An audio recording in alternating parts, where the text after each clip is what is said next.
Welcome to the Rink Rap Podcast here at Forever Blueshirts. I am Jim Cerny, and we're going to talk Rangers prospects this week. And we're also going to get into the Metropolitan Division and I know we're still a month out from training camp, but kind of start breaking things down, what's going on in the dog days of the summer leading into camp with Mike Morreale from NHL.com. Good friend of mine and a guy who, when it comes to the prospects and the draft, he and Adam Kimmelman, I know I work side by side with these guys. They are the creme de la creme when it comes to covering the draft and prospects and all those things for NHL.com. So big wind up right there, Mike. Big shoes that I just built for you to fill. But thanks for joining us today. That's a heck of an entry there, Jim. I appreciate that very much. The $10 bill is in the mail. Thanks so much. But yeah, it was always great when you were at .com and doing the editorial there and helping us out the best you can. And it was so easy to work with you. And it's a pleasure to join you now in your new venture here. You're doing so well for yourself, and glad to talk hockey in the summer. No doubt about it. Hey, yeah, absolutely. And, it's funny, I talk, I say, it's the dog days of summer, but yeah, I'm still doing a podcast every week. And you're out actually covering live hockey last week out in Minneapolis because we had the World Junior Summer Showcase going on. And from a Ranger point of view, listen to their key prospects. In fact, their two top picks over the previous 2 years, 24 first rounder EJ Emery, 25 second rounder Malcolm Spence were there for the U.S. and Canada, respectively. And certainly want to get your firsthand impressions on both guys that you have followed for years now, but getting to see them, live in person out in Minneapolis last week, starting with EJ Emery. I guess hitting you up with getting your perspective on where he's at right now, but also how much difference do you see in his game and how much difference physically do you see in EJ Emery from when he was in the showcase a year ago? Yeah, there is a difference, Jim. I think a lot of myself and a lot of my colleagues there did notice in Emery the size difference. He's right now he's about 6'3", 183. That's what he was running at the showcase. It was good to see him. We had a nice chat at the University of North Dakota.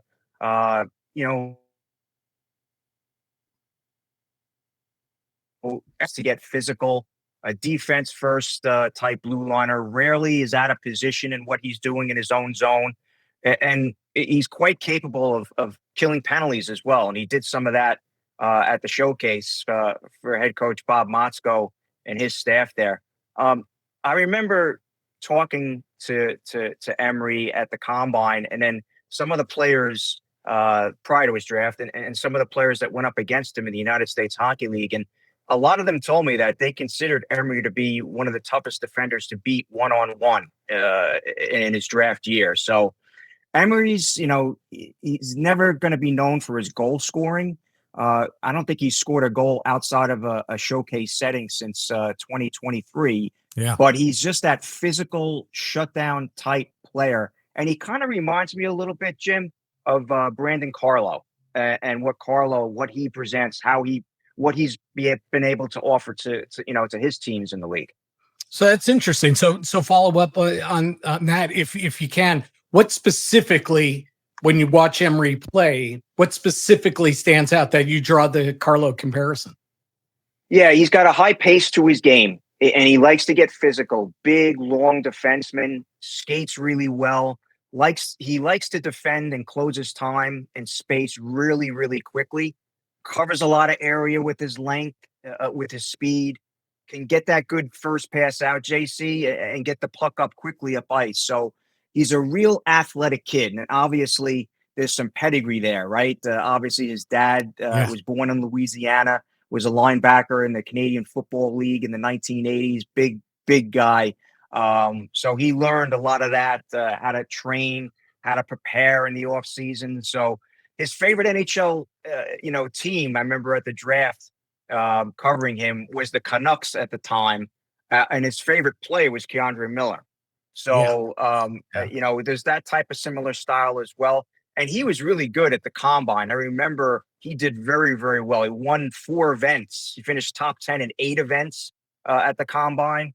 vertical jump. I remember he was really good in the horizontal jump. So again, real athletic kid, can play that physical. He absorbs and erases opposing rushes with really, a smooth skating style, whether it's going forward or obviously backwards, which is the way, how you want to see him perform for his clubs. And I think, the Rangers got a good one in Emery when they did select him 2 years ago.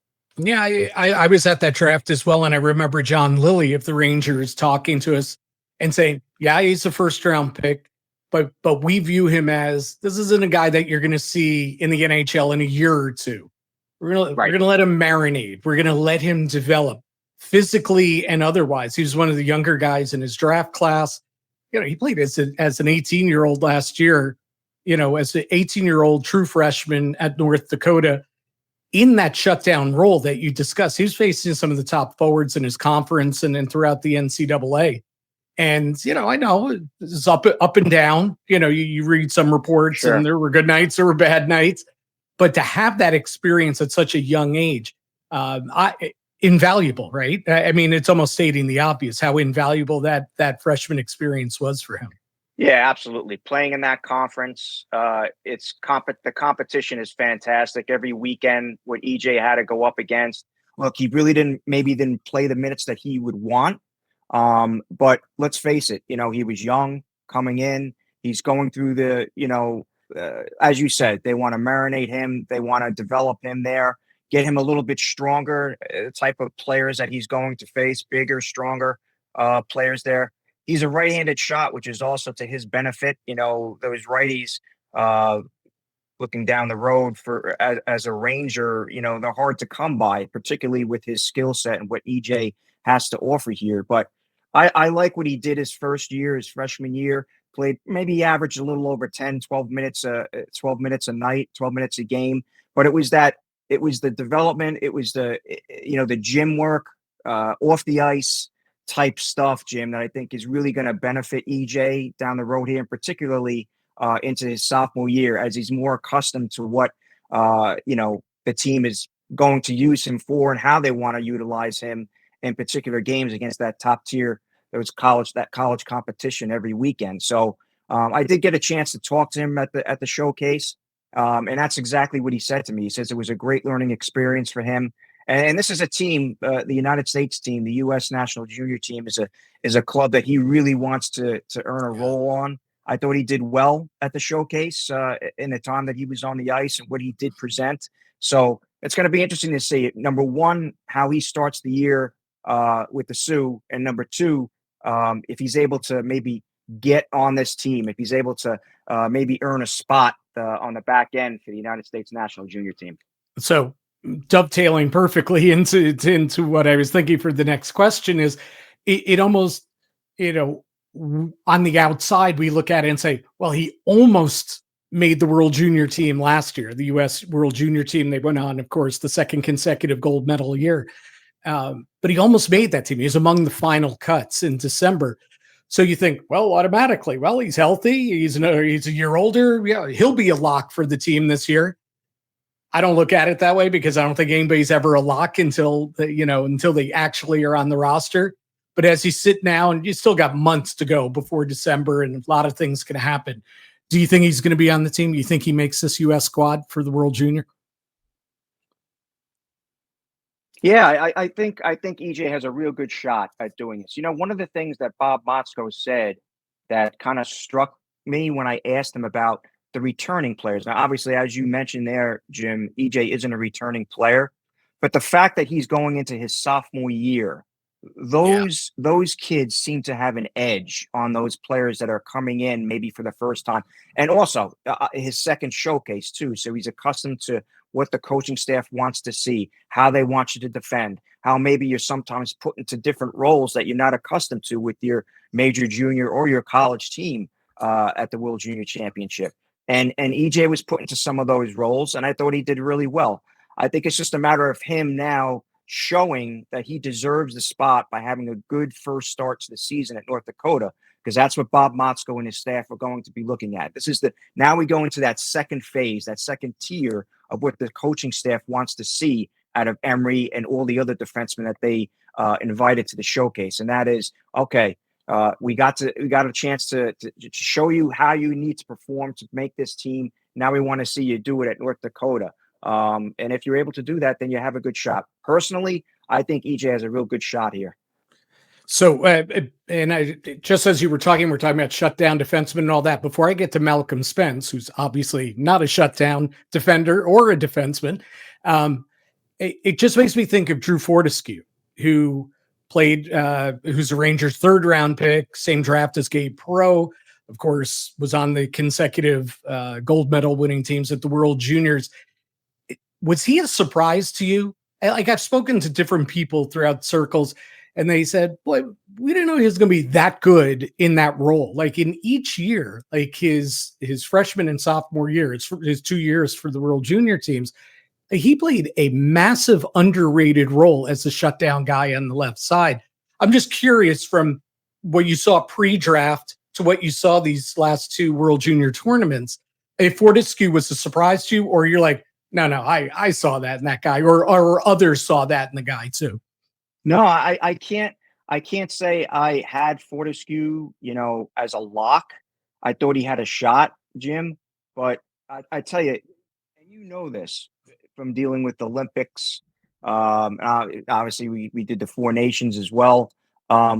Some players just have that type of ability about them that they're able to really play well on an international stage. And it might be a little different from what you're used to or accustomed to with their regular team, but Fortescue is right in that mold. As you mentioned, a tremendous shutdown type defenseman on the left side. And that was an area that the U.S. needed. And not only is he a shutdown guy, but he's strong. He's abrasive in the corners.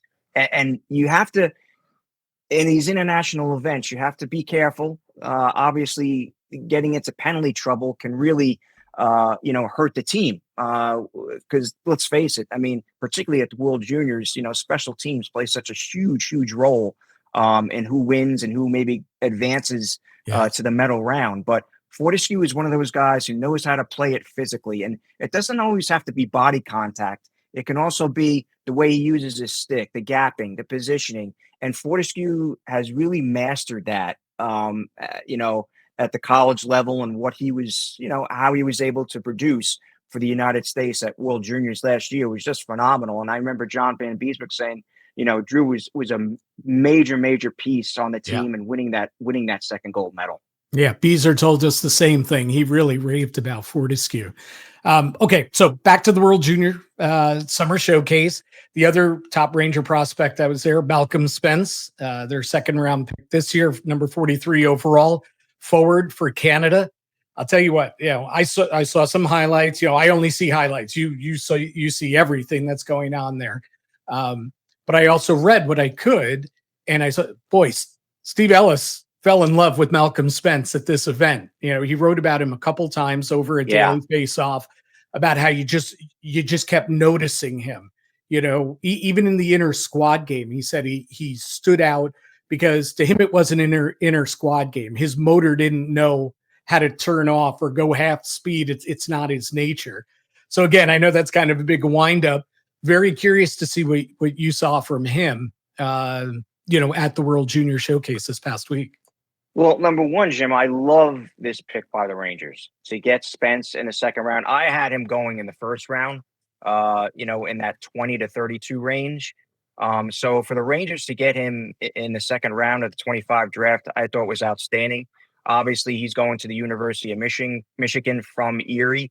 But Spence is that type player. When I watched him for Canada, nothing has changed. He's grown. He's matured a little bit too. And when you're speaking with him and how he deals with the media, but he plays that pro style game. He attacks north-south, works the wall. Offense is driven by quick touches and off puck anticipation. He's not an overly physical player. When you're watching him play, but he competes in all three zones to earn those touches with the puck and earn that time and space. This is really Canada had him listed at about 6'1", 190 pounds at the showcase. A real impressive athlete. Can PK, can work the net front on the power play.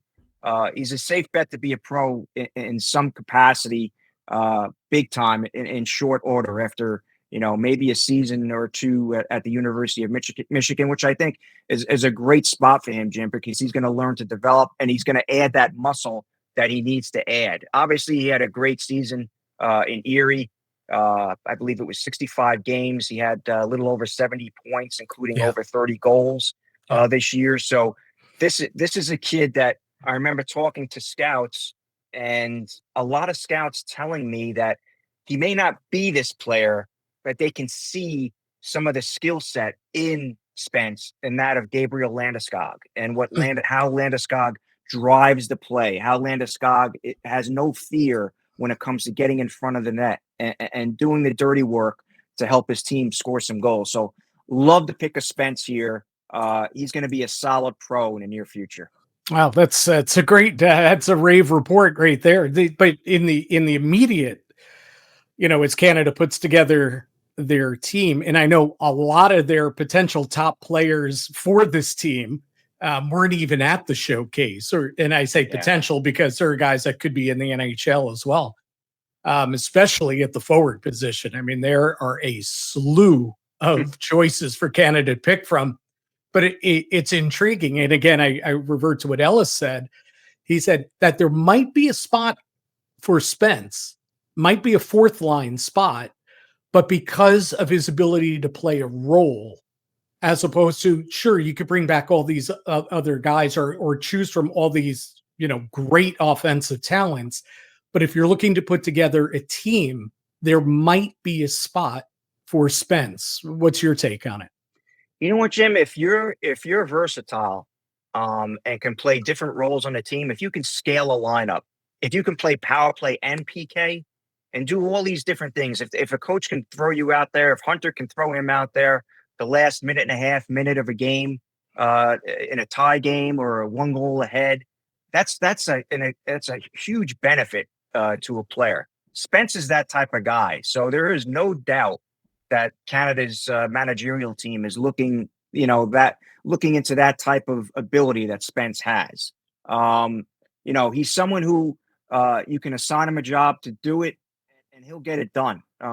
Like I said, he's that hard-working type of guy, loves to throw the body around whenever he can.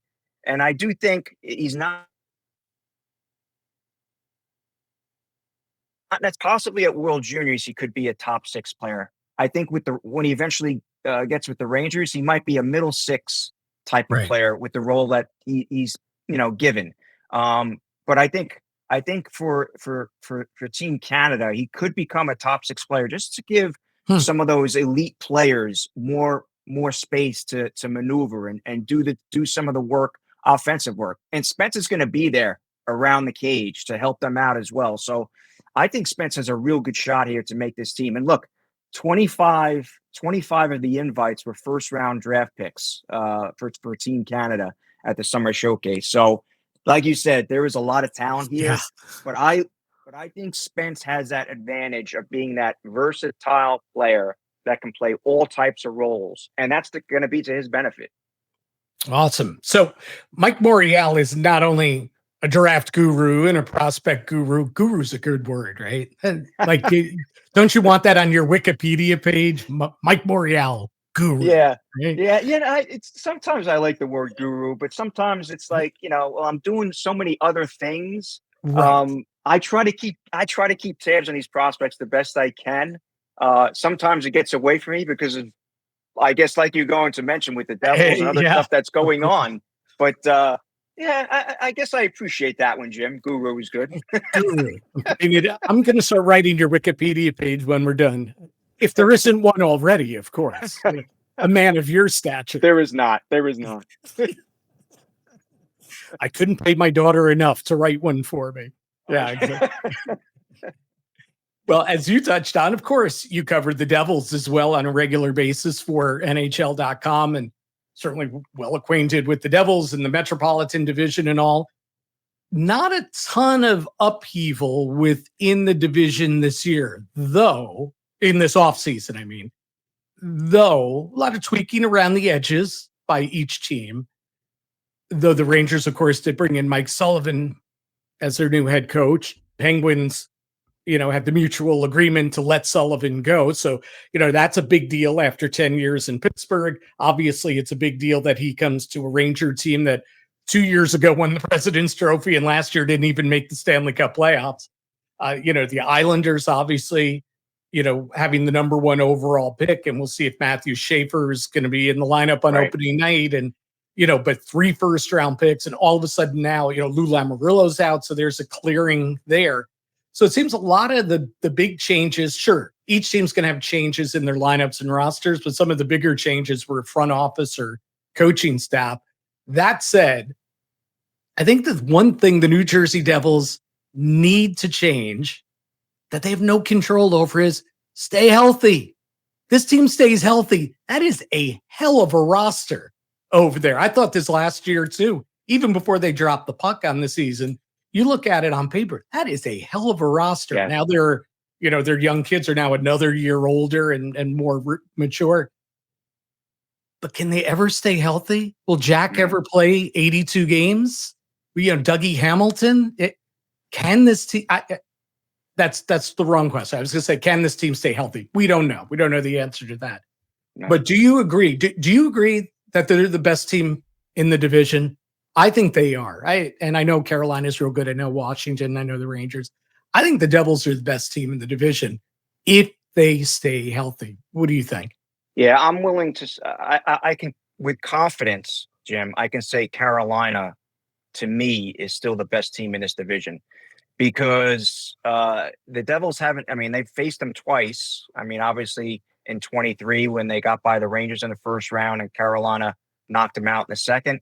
Obviously, last year the Devils had some injuries, but Carolina was the dominant team in that series too. So that's the hill that the Devils have to climb here. But look, I agree with everything you just said. It's time for this Devils team to take the next step. I was looking this up, and because I had to, because I was just wondering, it's like, geez, Nico Hischier now, we've been saying his name for years and years, and Hischier and Bratt are now entering their 9th season. Jack Hughes is entering his 7th season, and he's only played more than 62 games once. And that was the season he played 78, scored 99 points, was great in the playoffs against the Rangers. So the expectations are high here from the ownership on down. New Jersey was a little bit derailed, as I said, by some of the injuries last year, got into the Cup playoffs, all things considered, and the injuries they sustained. They played decent, against Carolina, but they got knocked out, and there was no way they were winning that series. They were so beat up. I mean, there was no. Yes. I mean, they were going to dress you for the blue line. You were next man up. Yeah. So all indications are Luke Hughes, is ready to go. Brendan Dillon, who was injured in Game 3 as well, it seems ready to go. Jonathan Kovacevic isn't going to start the regular season, so now it's going to be a duo, or maybe one of Chimo Nemec or Seamus Casey to maybe take that 6-7 defense. We saw some good things out of Nemec towards the end of last season, Jim. So he's going to have to look. And assistant GM Dan McKinnon, who I did speak to a couple weeks ago, said to me, he's like, Nemec needs to have a good camp here because this is his spot now. He has an opportunity to really prove himself as a full-time Devil. This Kovacevic stole that spot in Prague last year when the Devils opened the season. They're hoping that Chimo Nemec can do the same thing. Now, look, I'm willing to give them one more year here, Jim. It's just one of those situations where I think there's still so much talent, as you said, on this team, that if you flame out, I don't care if it's injury related or whatever it might be, you miss the playoffs or barely sneak in next year, losing the first round again, then we have to have the conversation. I think there's enough talent here. I think there's enough to what they should, to give them one more season here. But that's it. We've been doing it. We've been doing it all year. It was disappointing the way they went out. this is a year too, Jim, and I think you kind of touched on it a little bit there, where the Metropolitan Division is certainly there for the taking for some of these teams. As I said, Carolina to me is going to enter as the favorite, of course, and they should, because they've proven to be the most consistent team of the bunch. But I don't know where the Rangers are. The Capitals going to be able to bounce back after their success from last year. I don't know if 24-25 was the real version of the Capitals, or if they were a one-year wonder. I guess we'll find out. But there's playoff spots for the taking there. I think. And the team we didn't even mention, as I was ripping through all the teams there, were the biggest surprise of all. And I know they didn't make the playoffs, but there was no way you could have predicted what the Columbus Blue Jackets did. Yeah. Last season. We had heard, and if you listen to people that are the Blue Jacket experts or whatever, heading into last year, even before the the terrible Johnny Gaudreau tragedy, was that another year or two, this is a team to watch out for. There's good young talent there. If they can build around the edges and maybe bring in another star player. Well, then they lose Johnny. We all lost Johnny, but they lose Johnny. And yet, lowest payroll, pretty much lowest payroll in the league, at the end there. And they arrived like a year or two earlier. So the question is, is that the beginning of the real upswing, or is that going to flatten off or even go this way now? Was there just something special going on last year? And I guess it's almost a similar question to Washington on a whole different level. And you touched on it. I don't know what to buy in. I don't know what's real about either of those two teams. I don't know if that even makes sense as part of a question, but I guess your thoughts on each of those two teams, because to me, they're two of the more fascinating teams in the division. Yeah. You know what? When I'm thinking about Columbus, as you were talking there, Jim, I still think for this group, they signed left shot Ivan Provorov, I believe it's to a 7-year contract. Right shot Dante Fabro to a 4-year contract to essentially keep the same defense group as last season. So a veteran goaltender is sought for their AHL affiliate in Cleveland to be ready in case a recall, I guess, is needed behind Jack Reeves and Elvis Merzlikins. Look, I like what Columbus did last year.